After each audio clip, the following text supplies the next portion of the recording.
l'ordre du jour, bonjour. Arrêtez de vouloir tout contrôler. Arrêtez de vouloir tout contrôler. Ça, c'est le message en direct. Tout ça, comme ça, une pulsion dès que j'ai allumé la caméra. Ça, c'est une chose très importante. Lâchez-vous, foutez-vous la paix. Qu'est-ce qu'il nous dit l'oracle des fées? En fait, c'est à partir du moment où vous allez arrêter de contrôler que les choses viendront à vous. Revenez dans la simplicité de l'instant présent. Arrêtez de tout vouloir contrôler. Ensuite, affirmez-vous. Alors, c'est pas besoin de crier fort et de dire j'existe pour s'affirmer. Il suffit juste de parler avec authenticité et être soi-même pour s'affirmer.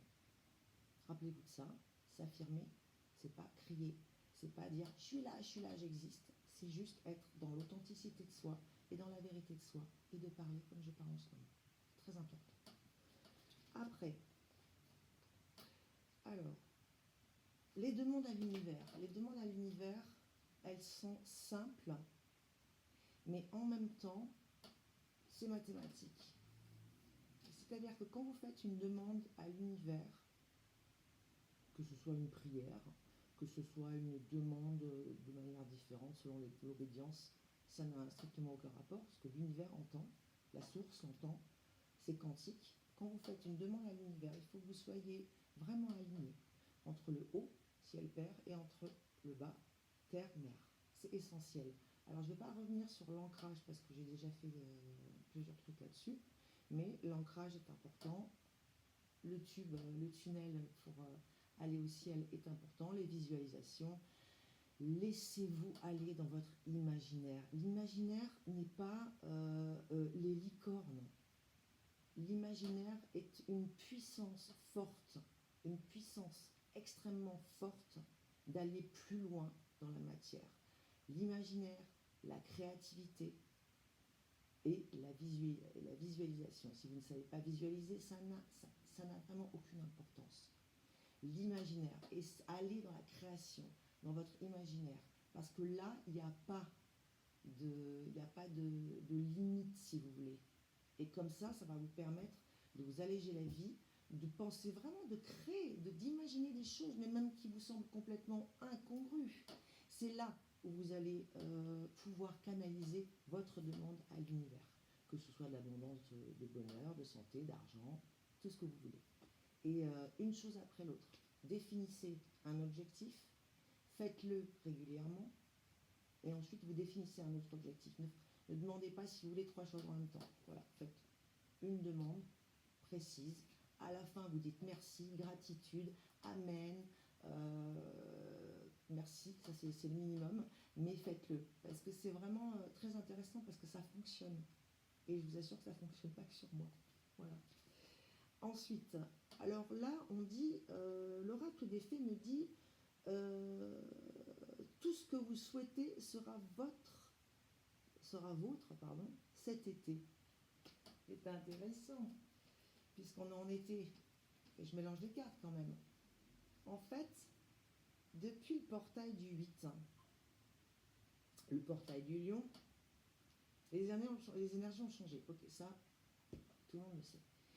Donc en fait, ça rejoint un petit peu les demandes de ce que vous voulez. C'est qu'on est en plein, mais vraiment en plein dans le changement au niveau des énergies. Et c'est à ce moment-là que vous pouvez maintenant faire des demandes pour un nouveau boulot, nouvelle promotion, des demandes à votre conjoint ou à votre partenaire, des demandes auprès de vos enfants, des demandes auprès de quelque chose que vous voulez organiser, peu importe le sujet finalement. Demandez, voilà. Et ça, c'est assez intéressant. Donc tout ce que vous souhaitez, ça part de l'imaginaire, ça vient dans la visualisation, ça se crée dans la matière, comme je vous l'ai indiqué dans d'autres vidéos. Donc ça, c'est plutôt sympa. Et pour finir, je dirais que, punaise, mais tout se tient en fait. J'adore. Non mais je suis toujours surprise de... Même moi, je suis toujours surprise. Vous imaginez comment je regarde la vie, c'est génial. J'ai vraiment des yeux d'enfant, quoi. Et donc, en fait, ça se lie à tout ce que je viens de vous dire, c'est-à-dire que c'est un voyage. Tout ça est un voyage. Alors, il y a plusieurs hypothèses sur ça, il y a plusieurs théories. L'essentiel n'est pas la destination, mais le chemin qu'on emprunte. Pourquoi pas? C'est le chemin. Est-ce que le but de ce voyage, c'est le bout de ce voyage ou tout ce que vous aurez appris pour aller vers cette destination, en fait? Donc, ce voyage, dans un sens large, ça peut être un voyage spirituel, dans vos méditations, dans vos sorties astrales, dans vos... Attention à vous ancrer, d'accord, s'il vous plaît, quand on fait des sorties astrales. Dans tout ce que vous pouvez imaginer, dans les voyages, les vrais voyages que l'on fait. Voyager, et ça va, si vous voulez, accentuer tout ce que je viens de dire, parce que ça va vous rendre la vie meilleure. Ce voyage, il est prédestiné.